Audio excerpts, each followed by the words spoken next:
Hey guys, it's me Ida. Welcome back to my channel. So today I want to do a video on creating your own hair care regimen and also want to show you guys my own hair care regimen as well.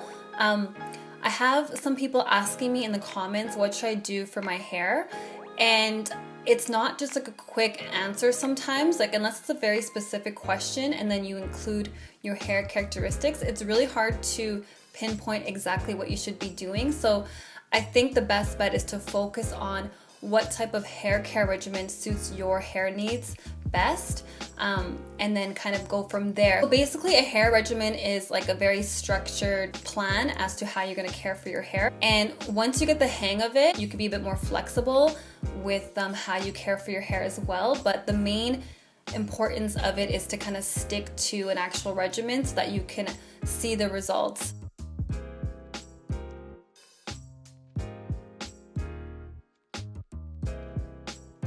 I start off with cleansing my hair weekly, so that's going to either be with a shampoo or it's going to be with the cleansing conditioner. Definitely go ahead with a sulfate-free shampoo. There are some shampoos that are still sulfate-free, but they're really stripping as well, so definitely just make sure they're not stripping your hair too much. This is the shampoo that I use for now. I've tried many shampoos and this one to me doesn't strip out my hair as much as the other ones, but I don't use it straight from the bottle. I actually dilute it with some water and I actually put it in a spray bottle. This is where your hair characteristics come into play. You have to know if you're protein sensitive or not, because if you are protein sensitive, you have to make sure that you get a shampoo that does not have any proteins in it. If you're not protein sensitive, then you can go ahead and basically just focus on finding a moisturizing shampoo. So for the weeks that I don't use a shampoo, I'll use a cleansing conditioner. So I do cleanse my hair once a week. So I'll alternate. So depending on how my hair feels, if there's not that much product buildup, if I haven't been using any gel or just using a small amount of gel, I can get away with using a cleansing conditioner. So this is one of the cleansing conditioners that I use, and it's the Ouidad Co-Wash Cleansing Conditioner. I also use the Diva Curl No Poo as well. Then after I cleanse my hair, I always follow up with the rinse out conditioner. I do have a video on how I make my rinse out conditioners, but if I don't make my own, there are a few that I do like. The Giovanni 50/50 Balanced Conditioner, also the Yes to Carrots conditioner, but for some reason it's just so hard to find. If you have low porosity hair like I do, you definitely want to stay away from silicones, especially insoluble silicones, and I notice a lot of rinse out conditioners have both insoluble silicones and proteins. If you have like high porosity hair, you can go ahead and basically almost use any rinse out conditioner. A lot of them are formulated for high porosity hair, damaged hair, color treated hair, so you have definitely a wide range of rinse out conditioners to use. Just find one that's really moisturizing for you so that you can put the moisture back into your hair after you wash it, and also it's going to help you detangle your hair. So for me, once I put in the rinse out conditioner, I leave it in my hair for a little bit, like about 5 minutes in the shower, and then I go ahead and I wash the rest of my body. I detangle my hair with my fingers because I notice for me, it doesn't shed as much. Once I wash out my conditioner, I always make sure to follow up with a leave-in conditioner. Depending on how I'm going to style my hair, if I'm doing a wash and go, I definitely use a lightweight moisturizer. So this is one of the conditioners that I would use. This is the Paul Mitchell conditioner. And my favorite actually is the Curl Junkie Smoothing Lotion. For some reason they discontinued it in all of the stores that I used to purchase it at, so I actually had to just order it recently, so I can't wait for that to get in. I stick to lightweight products and protein free because I have low porosity hair, and with low porosity it helps me absorb those products in my hair. And then I always seal it with the gel if I'm doing a wash and go, or I'll seal it in with an oil, like a really light oil if I'm doing a protective style. I go for gels that have no protein in it, and because I have coarse textured hair and thicker hair, I go for something that has maximum hold. So this is where you also want to find out what type of textured hair do you have. Do you have coarse hair, fine hair, or medium textured hair? Because the styling products you use are going to really depend on that. If you have finer textured hair, you probably don't want something that has too much hold. You want to go for something that has a lighter hold, or you might not even need any products to help hold your hair. as well. This is the gel that I would use to do my wash and goes. It has a maximum hold and it's protein free. So if you're not sensitive to protein, you have a lot more options because most gels do contain protein, and then you can just go ahead and basically just go off of what type of textured hair you have. This to me is like the best for definition for my wash and goes, but unfortunately for EcoStyler, they don't actually have gels that are protein free at this moment. So I literally will use it once in a while, like if I really want to make sure to have like a really good wash and go.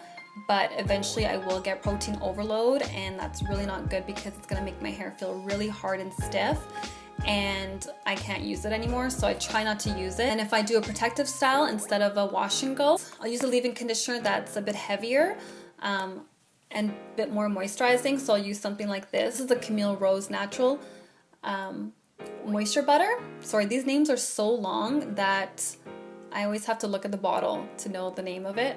Camille Rose Naturals Curl-Aid Moisture Butter, green tea and jojoba. You know what I mean? Like, it's so long. This is very moisturizing, but it causes me to have white flakes, and I think it's because I have low porosity hair.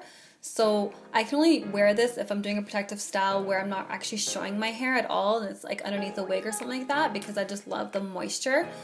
But if I'm actually wearing a protective style like a twist out or braid out, and I want something a bit more moisturizing as well, I'll use the TGIN leave-in conditioner.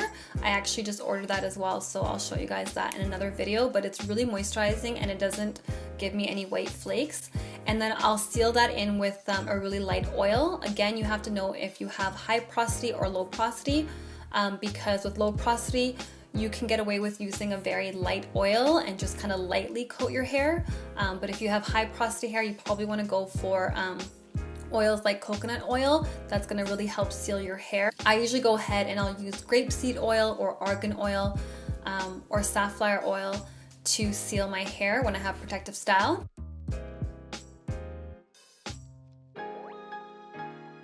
So then once I get to the 7th day, it's back to the beginning of my regimen where I cleanse my hair and do it all over again.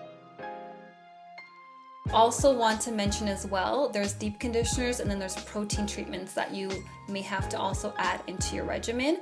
So this is going to vary from person to person depending on what your hair needs are. You kind of have to assess your hair at that moment to see what exactly your hair needs. If your hair is really damaged, you definitely want to focus on protein treatments. So for me, I have coarse textured hair and low porosity hair, so I really don't need any protein treatments at all. Unless my hair got damaged for some reason, but also like I don't really use heat at all in my regimen. I'll maybe straighten my hair like once or twice a year max. So you just have to focus on the proper protein moisture balance for your hair. And so for me, I will deep condition my hair maybe once a month. Ideally, I would like to do it like twice a month. Right now I'm using this one right here, the Matrix Conditioning Balm. I love the Eden Body Works one as well. There's a dupe for this that I've been meaning to try at Sally's. One of my subscribers recommended that to me, so shout out to you, girl, because this is expensive and I'm not trying to go broke buying all these products. And then also for clarifying, that to me I really don't have to do often because I stay away from products that have ingredients that build up on my hair.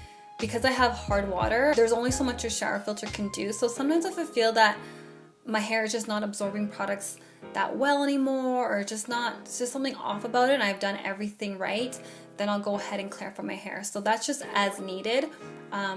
Maybe like once a year, twice a year, just to kind of reset everything and just start fresh. Yeah, so the key really is to know what type of hair you have, what type of porosity you have, what type of hair texture do you have, are you protein sensitive or not, you know, the density level of your hair. Those things are really going to help you as well. Do you have damage in your hair right now? Are you using heat styling products? Are you culling your hair? Are you relaxing it?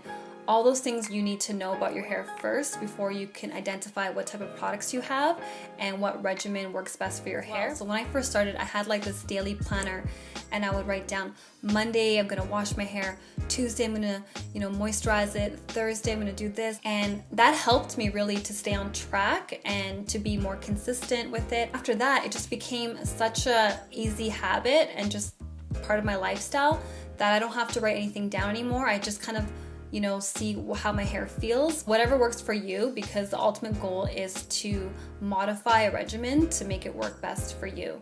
And sometimes it's going to change due to like climate or different products you might be using, different hairstyles you have.